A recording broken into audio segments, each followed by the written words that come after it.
So, hello everyone.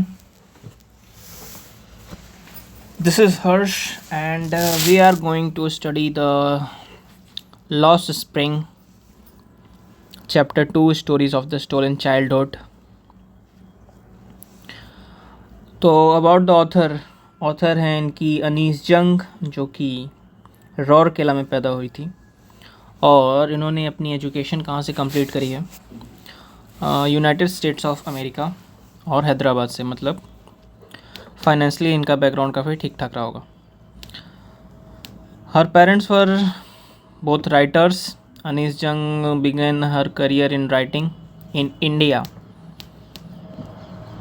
She has been an editor and a columnist for a major newspaper in.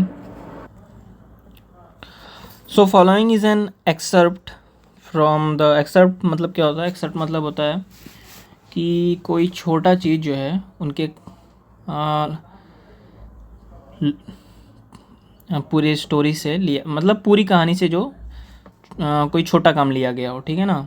An excerpt is a short part taken from a longer work of someone. So, sometimes I find a rupee in the garbage. So, this is a statement from a boy whose name is साहेब आलम.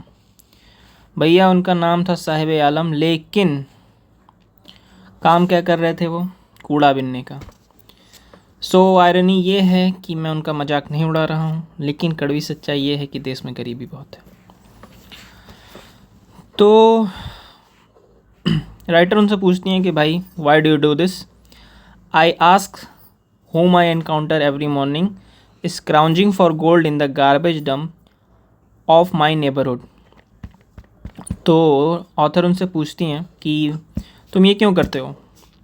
अब स्क्राउंजिंग का मतलब मैं बता देता हूँ. स्क्राउंजिंग मतलब होता है सर्च करना अपने अगल बगल में, जिससे कि कुछ मिल जाए, या सही इस के कॉन्टेक्स्ट के हिसाब से वो पैसा की बात कर रही हैं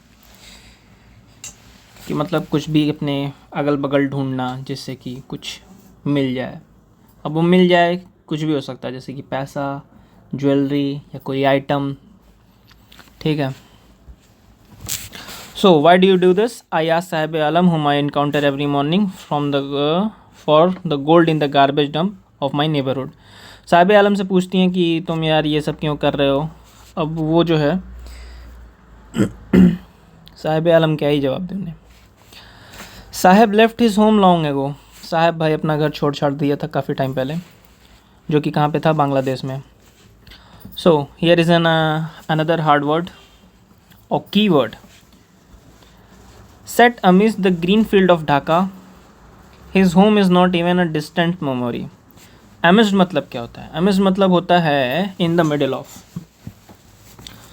तो उनका घर जो है कहीं पे था, उनका घर जो है ढाका में था. अब इस लाइन को मैं थोड़ा यार एक्सप्लेन कर देता हूँ, क्योंकि इस लाइन का सिंबल मीनिंग थोड़ा हैवी है. तो यहाँ ये कहना चाह रही हैं कि जो साहिब है अपना घर काफ़ी टाइम पहले छोड़ दिया था, जो कि कहाँ था? Lush green field of Dhaka में. ढाका कहाँ है यार? ढाका बांग्लादेश में. His home is not even a distant memory. अब यार यहाँ से वो बता रही हैं कि एक तरीके से ना वो अब उसका हेरिटेज दिखा रही हैं कि वो अपने हेरिटेज से कितना ज़्यादा डिस्कनेक्टेड हो गया है. और ये जो स्टेटमेंट है पूरी डिस्क्राइब कर रही है कि एक जो I am not in a well prepared situation to say this word, but वो जो कूड़ा बीनने वाला लड़का है, जो कि काफ़ी गरीब भी है, डिस्क्राइब करता है उसके गरीबी को, जो कि फेडेड कनेक्शन दिखा रहा है उसके पास्ट का, जो कि कहाँ पे था? ढाका में. अब हेरिटेज का मतलब यार जानते ही हो, हेरिटेज मतलब जहाँ के आप मूल निवासी हो ना. There were many storms that swept away their fields and home. His mother tells him that's why they left looking for gold in a big city where he now lives. Okay. तो उनके घर छोड़ने का कारण क्या था भैया? Storms, जो कि उनके घरों को तबाह कर दिए। अब ये स्टेटमेंट बताती हैं कि कौन बताता है? उसकी मदर बताती हैं। ये उसकी मदर बताती हैं कि भैया हम वहाँ से ढाका से जो है हम छोड़ छाड़ के आ गए हैं, क्योंकि जो स्टॉर्म था वो हमारे घरों को बर्बाद कर दिया। अब वो यहाँ क्या कर रही हैं? Looking for gold in the big city where he now lives. सोने की तलाश, सोने की मतलब यानी जीने की तलाश कर रही हैं। I have nothing to do he mutters looking away. अब वो भाई उनको बताता क्या है कि मेरे पास करने को कुछ नहीं है। I have nothing else to do he mutters looking away. Go to school. अब ऑथर यार नेता टाइप काम कर रही हैं यहाँ पे। वो बोल रही हैं कि स्कूल जाओ। भाई यार जिसको खाने को नहीं है उसको कह रही हैं स्कूल जाओ। ग्लिबली, ग्लिबली का मतलब होता है acting in smooth fluent manner that lakhs sincerity. वही नेताओं की तरह भाषण देना स्मूथ तरीके से, जो कि जिसमें सिंसियरिटी ना हो। Realising immediately how hollow the advice must sound. चलिए, इनको एहसास हो गया था कि कितनी खोखली एडवाइस दे रही हैं वो। There is no school in my neighbourhood, when they build one I will go।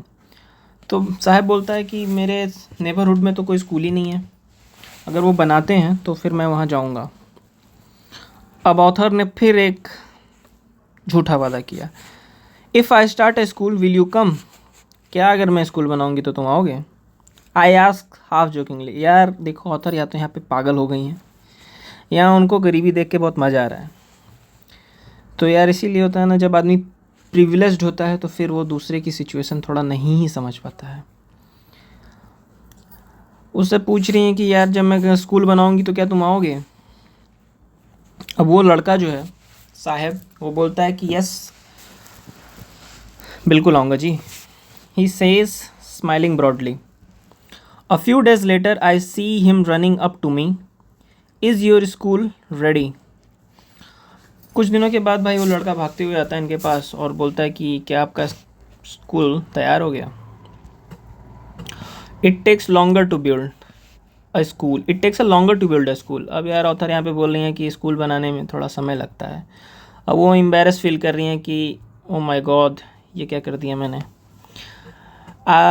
Embarrass that having made a promise that was not meant. वही ऐसा प्रॉमिस कर दिया जिनको वो पूरा नहीं कर सकती। But promises like mine abound in every corner of his bleak world.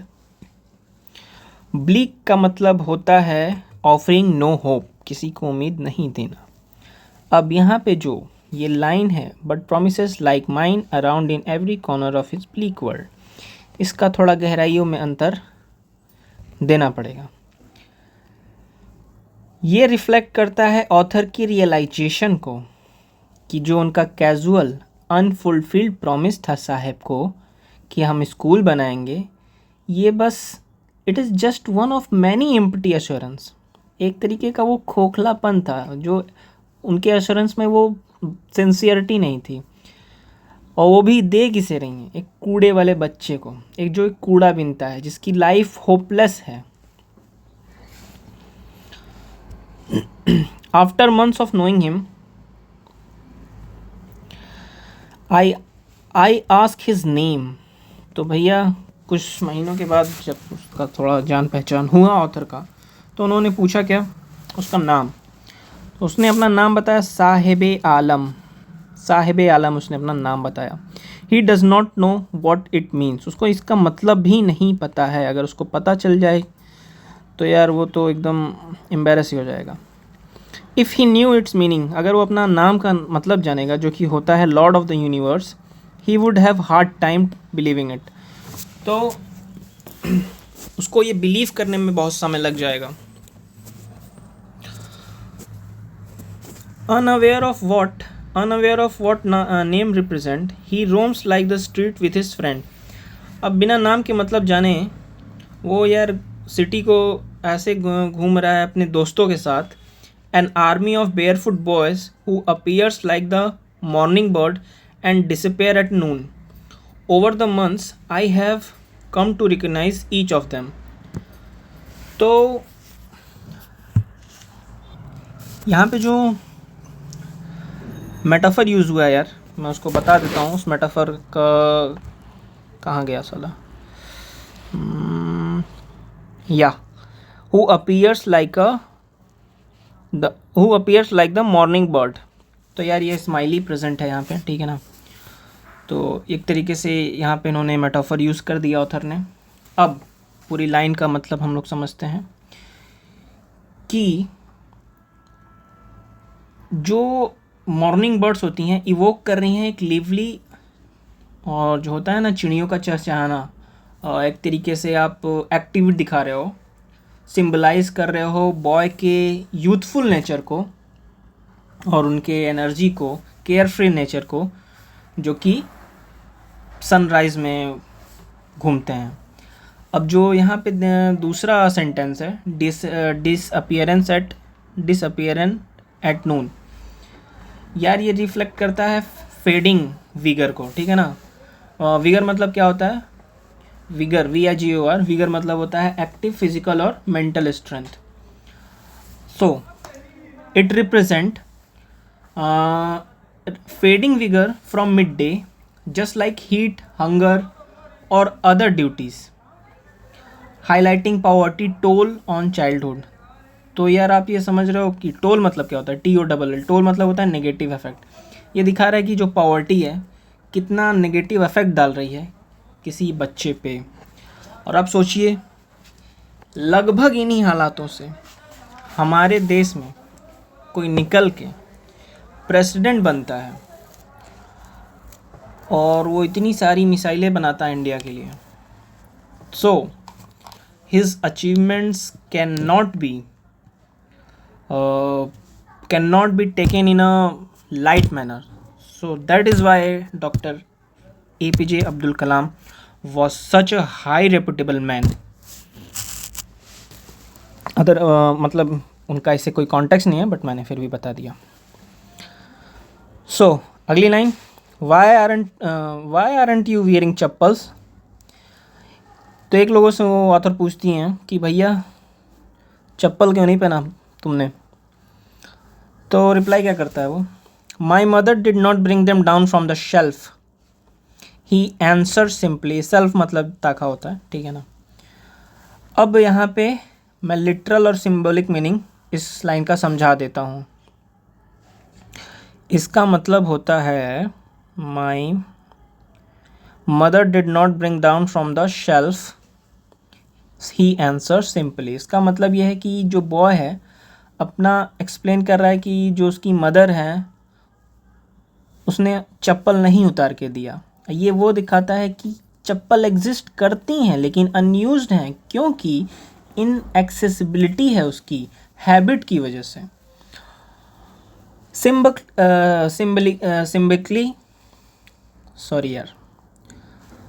Symbolically it highlight कि पॉवर्टी का जो ग्रिप है ना वो कितना मजबूत हो सकता है, कि एक तरीके से आपका वो हैबिट पैटर्न बना देता है कि आप के पास चीज़ें उपलब्ध होती हैं लेकिन आप फिर भी शायद उन्हें इस्तेमाल नहीं करते हो। Even available items stay out of your children's hand, perpetuating barefoot scavenging as norms। आप खाली पैर चलने को एक तरीके से नॉर्म बना देते हो। नॉर्म NORM, नॉर्म का मतलब होता है typical pattern of behaviour accepted with in a group. ये मतलब आप ये एक तरीके का पैटर्न बन चुका है कि भैया नंगे पैर चलना कोई बड़ी बात नहीं है, इवन दो आपके पास नाइकी के शूज़ क्यों ना हो। So even if she did he will throw them off. तो एक लड़का उसमें से बताता है कि अगर उसकी माँ ने उसे चप्पल दे भी दिया ना तो कोई फ़र्क नहीं पड़ेगा, क्योंकि वो उसे उठा के फेंक देगा। Ads another who is wearing shoes that do not match. तो यार मैंने पहले ही बता दिया कि कोई एक दूसरा लड़का बताता है जिसने जूते पहने हुए हैं और वो भी एक दूसरे से मैच नहीं खा रहे हैं, मतलब अपोजिट पेयर के जूते पहने हैं। When I comment on it he shuffles his feet and says nothing. तो ऑथर जब उस पर कमेंट करती हैं तो वो अपना शूज़ जो है बदल लेता है, लेकिन शफल करने से भी क्या ही होगा भाई, वो पेयर ही नहीं है उसका, और कुछ बोलता नहीं है। फिर क्या होता है, आई वॉन्ट अ शूज़। फिर वहाँ पे कोई दूसरा लड़का है, वो बोलता है कि भैया मतलब वो ऑथर से बोलता है कि मुझे जूते चाहिए। Says a third boy who has never owned a pair like all his life. अब यार ये यहाँ पे तीसरा लड़का बोलता है कि मुझे जूते चाहिए, जिसने कभी अपनी ज़िंदगी में कोई एक पेयर का जूता पहना तक नहीं है। Travelling across the country I have seen children walking bear foot. अब यार ऑथर यहाँ पे अपना एक्सपीरियंस बता रही हैं कि फ्लेक्स मार रही हैं कि भैया मैं जितनी भी कंट्री में वो ट्रैवल की हैं, उन्होंने बच्चों को देखा है नंगे पैर चलते हुए, चाहे वो सिटीज़ में हो, विलेज पे हो या फिर कहीं और। It is not a lack of money but a tradition to stay barefoot. Author ये बोल रही हैं कि ये, अब यार ये उनका पॉइंट ऑफ व्यू है कि ये पैसे की कमी नहीं है, बट ये ट्रेडिशन बन चुका है नंगे पैर चलने का। Is one explanation. I wonder if there is only an excuse to explain away a perpetual state of poverty. So here is another keyword if you want to use in your exam। अगर आप अपने exam में ये सब words या इस्तेमाल करोगे ना यार, तो देखो मेरे इंग्लिश में 87 मार्क्स आएंगे, और मैं देखो कुछ खास पढ़ने लिखने वाला उतना था भी नहीं, लेकिन फिर भी इंग्लिश में मार्क्स उठाना उतना मुश्किल नहीं होता। आपको बस जो जो वर्ड्स दिए गए हैं ना चैप्टर में, आप बस उन्हें कहीं से भी आंसर फ्रेम करते टाइम डाल दो। आई एम नॉट किडिंग। आप मतलब बस इतना कर दो, तो बस स्पेलिंग मिस्टेक मत करना, क्योंकि टीचर को यहाँ पे ना फ़र्क वर्क नहीं पड़ता कि ग्रामर कितनी अच्छी है, ये क्या है, वो क्या है। वो जब आप 95 से ऊपर खींचोगे तब वो लोग थोड़ा ध्यान देते हैं कि भाई ये ना देखें, क्योंकि उन्हें क्या बोलते हैं पर कॉपीज़ के हिसाब से चेक करने के नंबर मिलते हैं। तो आप लोग यार ज़्यादा टेंशन मत लेना, बस आप कोशिश करना कि ये वर्ड्स आप आंसर फ्रेमिंग में डाल दो। तो परपेचुअल का क्या मतलब होता है, continuing for ever, for a very long time और विदाउट इंटरप्शन, यानी बहुत लंबे समय तक किसी चीज़ को करना बिना इंटरप्ट हुए, ठीक है ना। अब इस लाइन को यार एक्सप्लेन करते हैं कि I wonder if this is not an excuse to explain away a perpetual state of poverty. So जो ये ट्रेडिशन बन चुका है ना, द ट्रेडिशन एक्सरसाइज एक तरीके से रेशनलाइज करता है कि नंगे पाँव होना, इवन दो आपके पास शूज़ हैं, लेकिन फिर भी ऑथर ये क्वेश्चन कर रही हैं कि अगर ये मास्क कर रहा है एक तरीके का डीपर फाइनेंशियल इनएबिलिटी, कि आप उन चीज़ों को प्रायोरिटाइज करो या रिप्लेस कर दो जूतों को, चप्पलों को, या जो भी आप पहनते हो, क्या बोलते हैं पैरों में, कि survival. So it mask deeper financial inability to prioritize or replace footwear amid a survival need. It highlight denial बोले तो ये हाईलाइट कर रहा है कि आप मान नहीं रहे हो कि जो कल्चरल क्लेम है जस्टिफाई कर रहे हैं डेप्रीवेशन को। डेप्रीवेशन मतलब चीज़ों का ना मिलना। एक तरीके से जो कल्चरल आपके नॉर्म्स बन चुके हैं वो जस्टिफाई कर रहे हैं कि नहीं नंगे पैर होना तो कोई बड़ी बात नहीं है, लेकिन होना क्या चाहिए, rather than addressing root cause. जबकि आपको करना चाहिए कि रूट कॉज पे आपको फोकस करनी चाहिए कि गरीबी है रूट कॉज, जैसे कि लो अर्निंग फ्रॉम रैग पिकिंग, वो है रूट कॉज। लोगों को उसको प्रायोरिटाइज करना चाहिए, लेकिन लोगों ने क्या कर रखा है, उसको रैशनलाइज कर दिया कि भैया नंगे पैर चलना जो है कोई आम बात है, और एक तरीके से पॉवर्टी को मेरे ख्याल से अपनी हैबिट में डाल के रखा है कि नहीं हम तो कोई सवाल करने वाले नहीं हैं। वो ये भी कर सकते थे कि मतलब ऑथर यार बेसिकली कह रही हैं कि पढ़ो लिखो आगे बढ़ो, लेकिन पढ़ने लिखने के लिए भी पैसा चाहिए. सो 20 minutes long video. I hope आप लोगों के अटेंशन स्पैन इतने अच्छे होंगे कि आप लोग यहाँ तक पहुँच पाए होंगे. आगे के एक्सप्लेनेशन के पहले मैं नोट्स प्रिपेयर कर लूँगा. अगर आप चाहो तो यार मैं नोट्स डिस्क्रिप्शन में डाल दूँगा, बस एक बार बोल देना, क्योंकि मुझे पता नहीं है कि कोई डिस्क्रिप्शन तक जाएगा भी कि नहीं. तो please do tell me. I'm not going to tell you to subscribe or share it or anything else. If you just find this video useful, just comment it that you are very satisfied, or tell me that you are where do you lack, so I will work upon that. मतलब यार जहाँ भी आपको कुछ गड़बड़ी लगे, जहाँ भी आपने समझ में नहीं आया, सो प्लीज़ आप क्वेश्चन आस्क करें कमेंट सेक्शन में. So that is what I aspects from you. So thank you for peaceful listening and have a very good day everyone.